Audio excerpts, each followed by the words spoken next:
দিনটি ছিল 12ই ফেব্রুয়ারি বৃহস্পতিবার। বাড়িতে ছিল ষষ্ঠী পুজো। আমাদের মেয়ের সেদিন 1 মাস পূরণ হয় এবং আমাদের আতুর ওঠে, তাই জন্য বাড়িতে আয়োজন করা হয়েছিল ষষ্ঠী পুজো।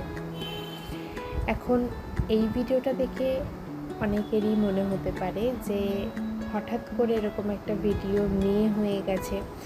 হ্যাঁ, পুরো প্রেগনেন্সি জার্নি মা এবং সৌমেন বারবার আমাকে বলেছিল যে ভিডিও করো, বাট মন থেকে আমার সায় দেয়নি। ভেবেছিলাম সব ঠিকঠাকভাবে হয়ে যাক ঠাকুরের আশীর্বাদে, তারপরে তোমাদের সাথে সম্পূর্ণটা শেয়ার করব। 12ই জানুয়ারি 2026 আমার এবং আমাদের পুরো পরিবারের অত্যন্ত খুশির একটা দিন। আমার আর সৌমেনের কোল জুড়ে আমাদের মেয়ে আমাদের মধ্যে আসে। তো সেই দিনটা ছিল একটা অন্য রকমের অভিজ্ঞতার দিন। সেই ভিডিও একদিন অন্যভাবে তোমাদেরকে শেয়ার করব। আর আজকের যে ভিডিওটা সেটা হচ্ছে 12ই ফেব্রুয়ারির ভিডিও। 1 মাস আতুর উঠেছিল। তো আমাদের বাড়ির নিয়ম অনুযায়ী বা ষষ্ঠী পুজো করতে হয়, তো তাই জন্য আমরা ষষ্ঠী পুজো করেছি। আর ভিডিওটা আমি বেশি বড় হয়তো করতে পারিনি, কারণ একটা বাচ্চাকে সামলানো, তার সাথে নিজের শরীরের অনেকটা ক্লান্তি। তো যতটুকুখানি করেছি ততটুকুখানি তোমাদের সাথে শেয়ার করছি।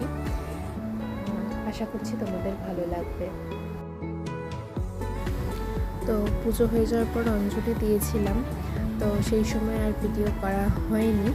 এরপর আরতি সম্পন্ন হয়ে যাওয়ার পর যজ্ঞ শুরু হয়েছিল। তারপরে জানো তো বাড়িতে প্রচুর লোকজন এসেছিল, বাট সেই সময়টা আমি আর ভিডিও করার মতন ভিডিও করতে আমি আর পারিনি। অবস্থাতে তো ছিলামই না, সেটা তো আলাদা ব্যাপার, কারণ বারবার উপর নিচ আমি করতে পারবো না তখনও, তাই জন্য। তো হ্যাঁ, সেই দিনটা না ভীষণ ভালোভাবে কেটেছে। সকাল থেকে রাত অবধি ভীষণ ভালো কেটেছে। সবাই বাড়ির পরিবারের প্রত্যেকটা মানুষের সাথে আনন্দ মজা করে কেটেছে।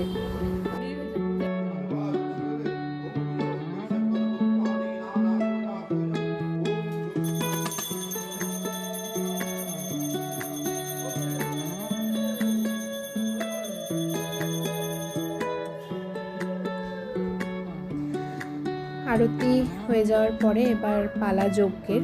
তো যজ্ঞের জন্য শান্তবাবু প্রস্তুতি নিচ্ছিল, সাথে আমি ওকে নিয়ে চেয়ারেই বসেছিলাম, নিচে বসতে পারবো না, তাই জন্য। যাই হোক, দিনটা হাসি মজায় ঠাকুরের আশীর্বাদে খুব ভালো কাটলো। আর প্রত্যেকে আমার মেয়েকে আশীর্বাদ করো যেন ভালো মনের মানুষ হতে পারে, যেন ভালো থাকেও, সেটাই সব থেকে বড় পাওয়া।